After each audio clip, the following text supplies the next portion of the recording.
पुण्यात शिक्षणासाठी काय हवं हा व्हिडिओ सर्वांनी पाहिला. आतापर्यंत 3000 प्लस मुलांनी हा व्हिडिओ पाहिला. काहींनी त्याच्यावर कमेंट्स दिल्या, काहींनी चांगल्या, काहींनी वाईट दिल्या, पण कमेंट्स आल्या. तर पुण्यात या असं मी तुम्हाला सांगितलं. पण कशासाठी? इंजिनिअरिंग कॉलेजची गुणवत्ता, इंजिनिअरिंग कॉलेज असू द्या किंवा पुण्यातलं एकूण ॲटमॉस्फिअर असू द्या, वातावरण जे की शिक्षणासाठी पोषक आहे. इथे इंटर्नशिप, त्याच्यानंतर इंडस्ट्री, अशा कितीतरी गोष्टी आहेत की ज्या उद्या आपल्याला फ्युचरसाठी महत्त्वाच्या आहेत. त्याचबरोबर तुमचा सॉफ्ट स्किल असेल, स्किल डेव्हलपमेंट असेल, सगळ्या गोष्टीची उपलब्धता पुण्यात आहे. ह्यासाठी तुम्ही पुण्याचा पर्याय निवडू शकता, हे मी तुम्हाला माझ्या व्हिडिओमध्ये सांगितलं. त्याचबरोबर पुणे हे विद्येचं माहेरघर आहे. इथे आल्यानंतर तुम्ही एक टॉप क्वालिटी, जसं की SPPU युनिव्हर्सिटी, ज्याला पुणे विद्यापीठ असं म्हणतो, इथून शिक्षण घेऊन तुम्ही तुमचं एक चांगली डिग्री पूर्ण करू शकता. अशा कितीतरी गोष्टीची माहिती आपण पुण्यात शिक्षणासाठी का यावं या व्हिडिओमध्ये पाहिली. त्याच्यानंतरचा हा व्हिडिओ ज्याच्यामध्ये मी तुम्हाला सांगतोय की इंजिनिअरिंगला ॲडमिशन पुण्यात मिळालं किंवा पुण्यात ॲडमिशन मिळालं. आता इथून पुढं काय? तर पुण्यात ॲडमिशन मिळाल्यानंतर कितीतरी मुलं आज गावाकडून पुण्यात आलेले आहेत. त्यांना एका टॉपच्या इंजिनिअरिंग कॉलेजला ॲडमिशन मिळालं आहे, जिथलं वातावरण त्यांच्यासाठी आता नवीन असणार आहे.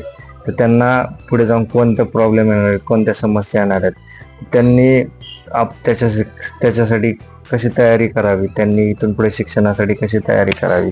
आता पुण्यातलं कॉलेज आलं म्हणजे सगळ्याच गोष्टी नव्याने सुरुवात होतील. म्हणजे तुमची बेसिक तयारी, सगळ्यात महत्त्वाची फी. तर जे मुलांना ओपनमधून ॲडमिशन मिळालेले, EWS मधून आले, तर त्यांना म्हणजे आता जे टॉपचे कॉलेज आहेत, कमीत कमी जिथं 1,00,000-1.5 लाख अशी फी असेल, ती फीची पूर्ण सुरुवातीला व्यवस्था करावी लागली असेल. त्याच्यानंतर हॉस्टेलचे पैसे भरावे लागतील. त्याचबरोबर इतर खर्च असेल, मेस, राहण्याचा, जेवणाचा असेल किंवा इतर जे तुमच्या इतर गोष्टीसाठी खर्च असेल, याची तजवीज करावी लागेल.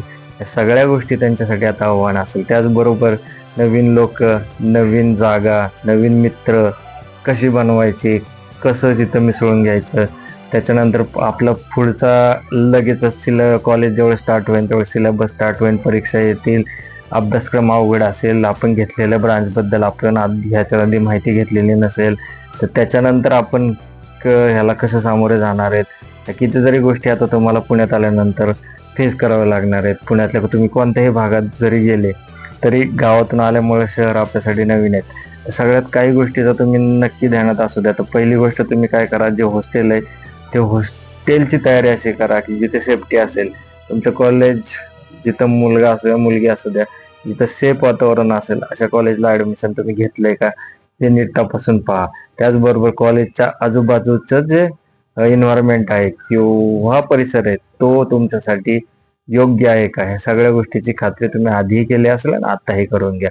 त्याचबरोबर काय बेसिक गोष्टी करा, जसं की तुम्हाला त्या अभ्यासासाठी किंवा पुढे लागणाऱ्या वस्तू खरेदी करून ठेवा.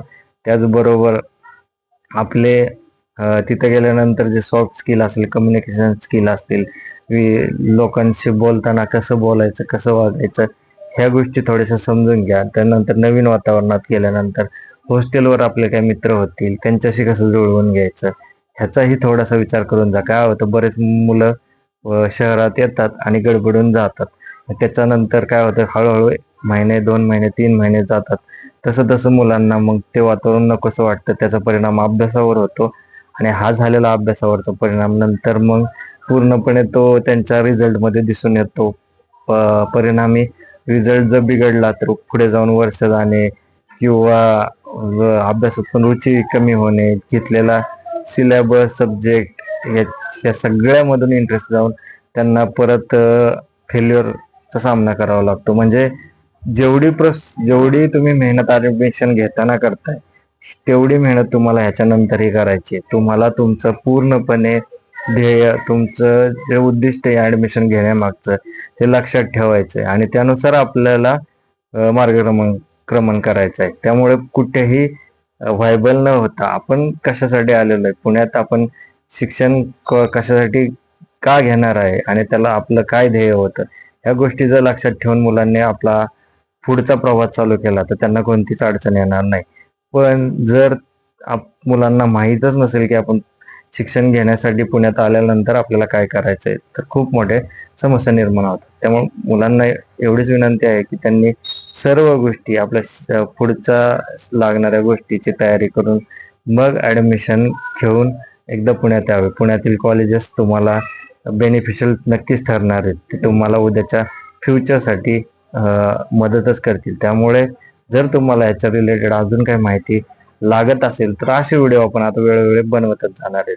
फक्त ज्यांना ऍडमिशन मिळालेलं आहे पुण्यात त्यांचं अभिनंदन. आणि तुम्ही इथून पुढे तुमच्या करिअरमध्ये तुमच्या ज्या निवडलेलं क्षेत्र आहे, कम्प्युटर असू द्या, जी ब्रांच असू द्या, इलेक्ट्रॉनिक्स असू द्या, त्याच्यामध्ये तुम्ही प्रगती करताल, आपला चांगला रिझल्ट घेऊन उद्या चांगल्या कंपनीमध्ये वर्क करताल, हीच अपेक्षा आहे. त्यामुळे यापुढे काही अडचण आली असेल तर आमचा व्हिडिओ आम्हाला कमेंट करा आणि आमच्याशी संपर्क साधा. आपण नक्कीच तुमच्याशी काय प्रॉब्लेम असतील तर सॉल्व्ह करण्याचा प्रयत्न